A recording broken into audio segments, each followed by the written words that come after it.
do it again, we'll probably see Secret win.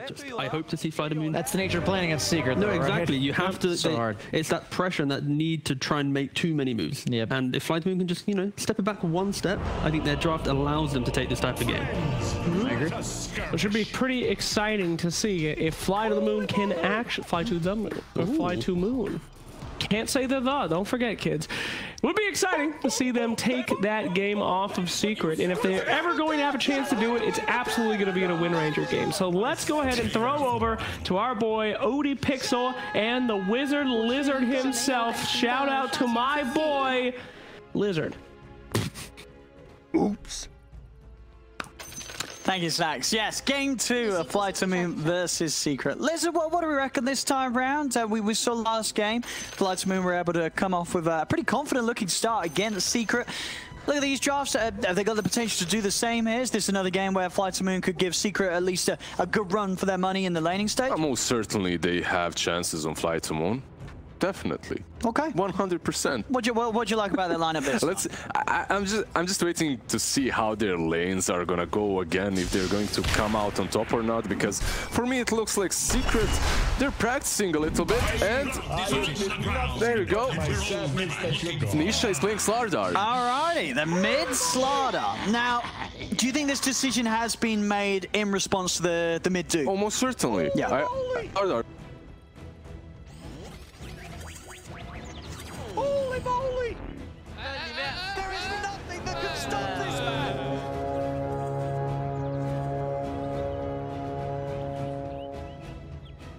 They've trained hard to get here. It's time now for the final fight. Yeah, because I mean, Boxy Slardar, of course, one of his big ones that he loves to play on the off lane, but definitely a hero that they had that versatility of moving to the mid lane if the matchup was to be favorable. I think that lane, at least for them, should be pretty solid. And then you're going to have this super overleveled Slardar rotating across the map, constantly making pressure. I think they did that really well, because Slardar on this bottom lane would really suffer. Like playing versus Bane Drow, that's really not the lane where you want to be a Slard. Let's see how this one goes down. Iceberg Doom versus the Nisha Slardar in the 1v1. Yeah. Something that, as you say, it's a 1v1 that we've seen before, but usually in a side lane, not in a mid lane. So far, Iceberg doing well. But you heard BSJ, if he can win with Doom 6 times in a row on the mid lane, anything can happen. Maybe Secret can lose to it. We'll see. And the side lane setups, I mean, anyone going to be struggling in these side lanes? Last game we saw V-Tune have pretty good farm early on, despite what looked to be a nasty lane. Is this one going to be harder for him, or this is easier? Yeah, I think this one should be a little bit harder. You have Nature's Prophet, obviously, with all his summons, and then you have the Wind Ranger as well. It's really difficult to trade hits with Yapzor because of this. Wind Run, even though he looks like he's out of position, he just pops that and he's fine. But come on, let's come back to top lane. It's General Clock. This is actually very interesting, and he's playing versus Sven too. It's his signature hero. Yeah, we'll see how much you can mess with the two of them here in this lane. Last time round, we did see the Puppey-Matu lane get pressured pretty heavily by Roger and General. Multiple kills during that laning stage onto them. This time might be a little harder. Oh, bottom lane. I always want to fly just... It's in there, as Yaps was able to get a fair few hits on him. Yeah, you can see that they're really burning through his region. Yapzor is also stacking the big camp, which means that they want to pull the next one, deny the whole wave most likely. Oh, we see top there, I think General a little off with the micro, did lose his courier. So nice bit of a cash boost there to Secret.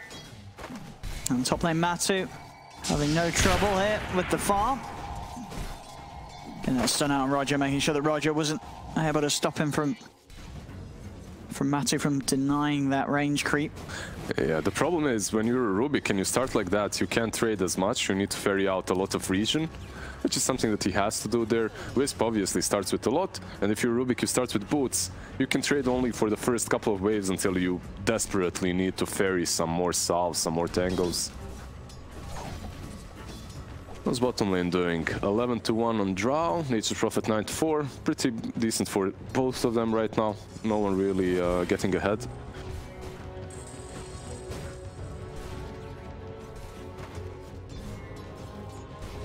Mid. I mean, I guess as Nisha, you can punch quite hard into the Doom, and I say, yeah, he's got to go for this Nisha. No, doesn't feel that he's got that last bit of punch with Iceberg having the Scorched Earth. Yeah, but Nisha has a salve. Iceberg doesn't. He does have some more regen from Devour, but it got nerfed as well in the last patch, so he will struggle a little bit in the next wave.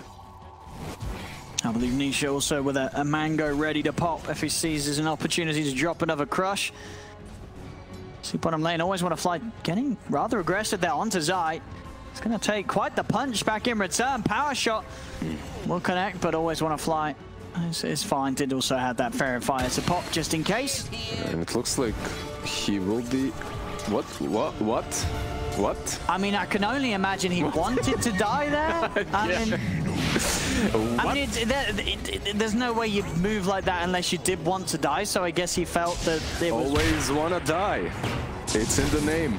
I mean, I don't know what that was. I mean, I guess he just wanted the trip to base, but is that worth it, or do you take the time walking? I mean, as mid lane, this will get the kill for Nisha. I'm quite certain there are better ways to die. Yes, there's better ways to get back to base. Than to feed yourself to the enemy heroes. Yeah. There's definitely better ways. Interesting. No mana. No HP, he just runs into Yap. Yeah. Interesting, very interesting. Very peculiar, I'd like to put it. Yeah, well, Secret, they're up 3k here before the 5-minute mark, so I think if there are any questions... Whoa, he's on a cliff! He's on a cliff, ladies and gentlemen, and he's off the cliff. Because General wanted to go for the bounty. Oh, he's away! It's got... Did he? Oh, he actually lives. He is away, Puppey. Gets out of there. They couldn't quite get it. Roger's still hunting. He's got a Fade Bolt. Bam! Gets the kill. Roger. Now with the body blocks, keeping him in range of General, but the war cry, he's got the move speed to break it away. It's also picked up the treads now, Masu, so got a pretty hefty punch to kick back on them. So they get Puppey. Yeah, it's not really easy to kill the Sven there. The thing is, in the laning stage itself, you can pressure him with Clock Rubik, but later on, what's so important is you can constantly control him with the Clockwork. That's where this hero really shines versus Sven. And that's where I think General might have the most impact in the game. Oh, bottom, no, he's been blocked in. No. Oh, the body blocks here from Zion is Treants. And Nisha is coming with this rotation. V-Tune's going to make the smart move to get straight out of there as Nisha was swimming through the trees, looking for an opportunity to get on top of this drought. So he did TP to the tier 2, so he's actually going back to the bottom lane to defend it a little bit. And we'll see. Yep, so I'll head over to the mid. He's going to pick up some levels. They're going to drop down the Zoom on Nisha. Sprout onto Iceberg, but he's able to quickly break his way out of it. And with Always Want to Fly and V-Tune, they'll have the damage to get this kill. Unless I can find the deny, he's going to try, but he won't be able to do it. Iceberg comes in with a hard-hitting crit to get that kill, as they'll be able to punish Nisha for trying to make that play down here. So. Yeah, really good play by Iceberg, also really good play by V-Tune, that he TPs to the tier 2, then runs to the tier 1. That's unexpected. You usually expect him to have ported somewhere and he continues farming, let's say top or in the jungle. So they catch Nisha off guard like that. Also surprising that Doom lost the mid lane even though he found a wolf early on. It's like that and Ogre Magi. Is it called Ogre Magi? The blue ogre. What's the name? Is it just like Frost Magi? Frost Ogres. Ogre Magi is the hero that you can't eat the hero. But in any case, the ice armor one, like it's that or the wolf. If you find it, you should win any lane, but Slardar is just so difficult to deal with. What we've seen from Matu this game, go over the Midas, build up. That's pretty solid when you get the ring together with the Wisp. It's going to make good timing on that Midas as well with the free fun that they're having. They're taking early towers as well as Secret bottom lane. Nisha and Zai. And tier 1 away from Fly to Moon here, the 7-minute mark. Also, you have to notice how the Slardar is playing. If you play it mid, you have to really think about the items that he's buying. He bought Windlace, he also bought an Orb of Venom. These small items allow you to actually play the map. These small items give you kill potential. Oh, and in fact, Nisha says, well, we're not interested in Always Wanna Fly. We're going to go straight towards V-Tune. Yapzor comes in, able to take the Nightmare off Nisha, but it's a little too close to the tower now. The TPM will be cancelled, but it was enough to stop Secret from pushing in any further onto the Drow. Yapzor also missed that shackle shot, but he can go. Oh, and there's that setup. We're going to see this a few times this game, I feel. V-Tune is going to try and run himself away, but again, the little bit of control that is there, as well as Yapzor getting the courier. Iceberg's going to come in, as well as Roger. They're going to see if they can bring some members down to Secret in return. Lash out onto Iceberg. Puppey bringing in Matuma, man. They've got the numbers now, Secret, as they go in with the stun onto Iceberg. Nisha takes out Always Wanna Fly. It's 3 dead. Roger's got to hide in the trees. The lanes of Secret went so well that both of their supports are already level 6. Like 8 minutes in, Puppey had level 6, Yapzor had level 6. Of course you're gonna make plays when Roger was level 4 at the time. He just got 5. This is some fast plays coming out for Secret. And this Nature's Prophet IO lineup, the backup is always gonna be there globally. Yeah, that's something that Secret loves to do quite a lot as well, right? They, like in that last game, they had Wisp, but they also had Underworld. This game you have Wisp, but you also have Nature's Prophet. Global presence makes a team that's really solid strategically even stronger. Our mid lane Secret is keeping the pressure on these early towers. Yeah, already taken the tier 1 on the bottom lane. Perhaps will not pressure the tier 1 mid that hard, because minute 10 is about to come. This Bane or this Rubik will get their level 6. Clock can rotate, and you don't have relocate, right? So you can chill, you can go take those bounties instead. Yeah, General will be able to make sure they grab these two. So no move from Secret to try and swing up here. There's a haste marine towards the top of the river. That'll be rather useful here for General as he comes across. Also with that hook shot ready to use. So if he wants to try and go for something in the jungle, he's going to go in. There's quite a few members of Secret here, though. Who do you go for? Just a bit of a scout from General. He's in and he's out. You can't really kill the Nature's Prophet there. Nisha is too tanky. And yeah, they said during the draft panel that Clockwork is good versus Nature's Prophet. It goes both ways, because you can use that Sprout to actually get yourself out of cogs, and those little pesky treants just eat up the battery assault.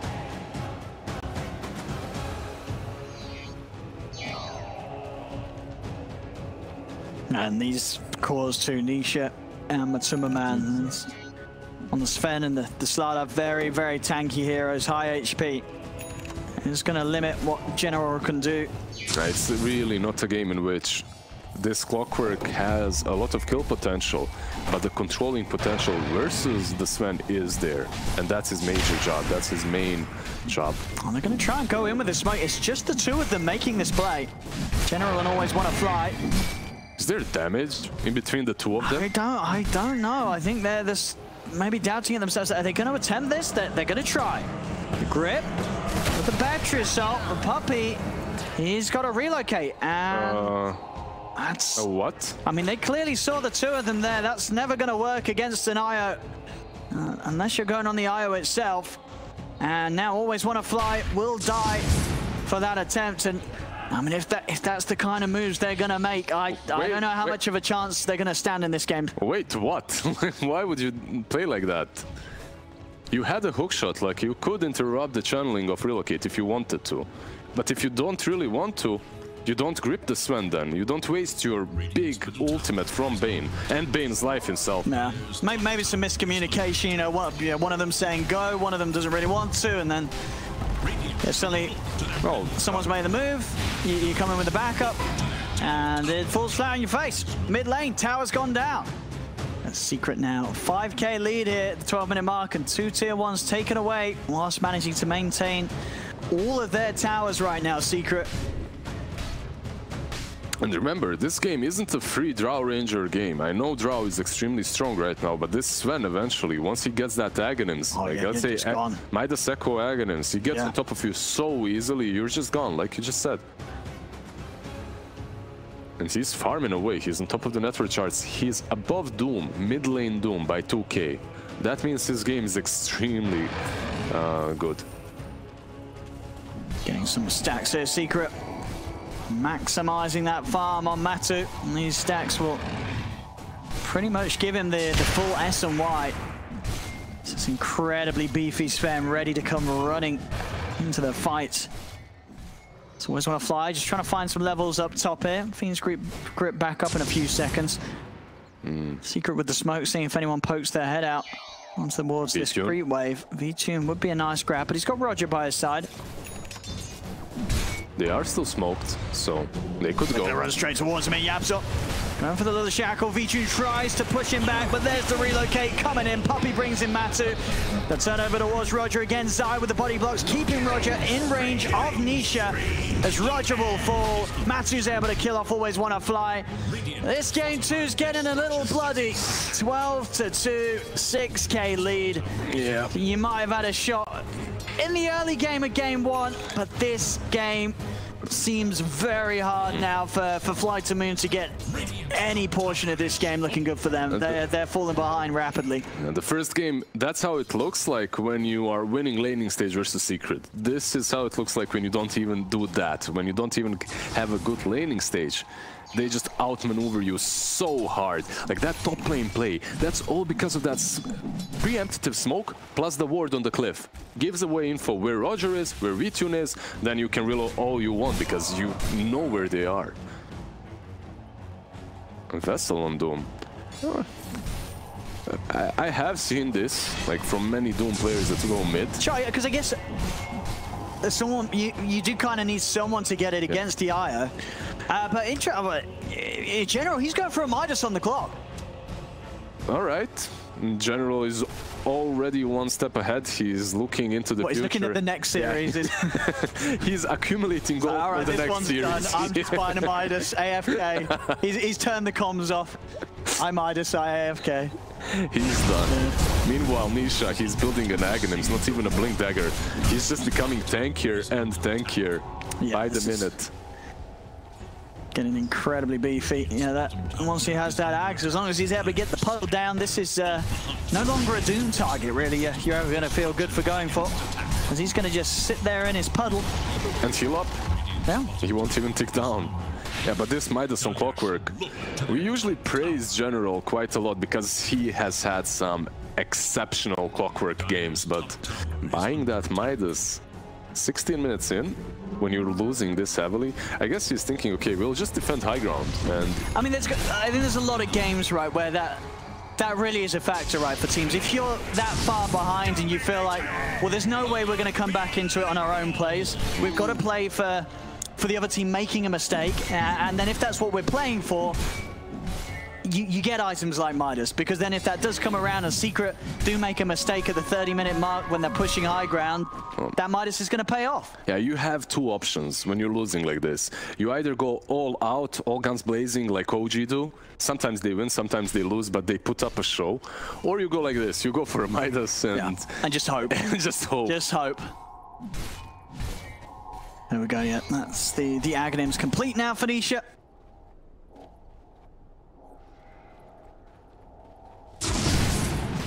Let's see where they'll head off next, Iceberg. Okay. All working towards that BKB. Of course, even when he does have it, I mean, what's the BKB gonna do? Nothing. What's it gonna do?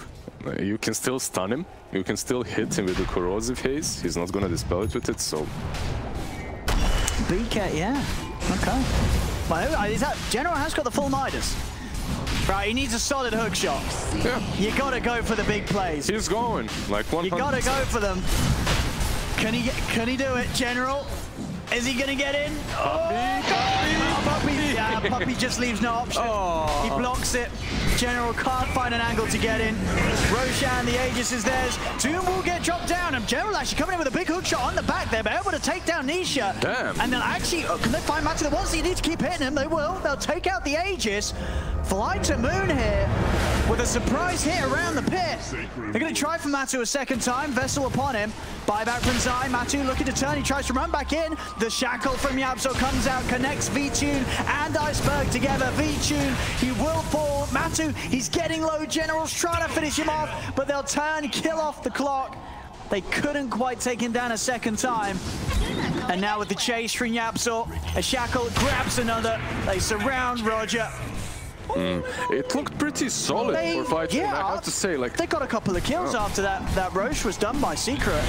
All things considered, I thought that they will not be able to break down this Wisp with Mac at all. Like, you have Mac, you have Sticks, you're gonna heal everyone up. But they actually managed to take down the Aegis, so that's pretty solid considering that they're 10k behind 18 minutes in. Yeah, that's definitely it's something.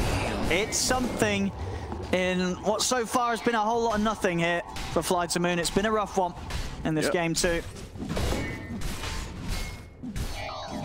And Secret back on sort of the Secret form that I think a lot of people would have expected from them in this series here. This game too, looking to continue as planned so far here from Secret. The first game they played was one of those rare moments in which on the laning stage at least they didn't look as crisp.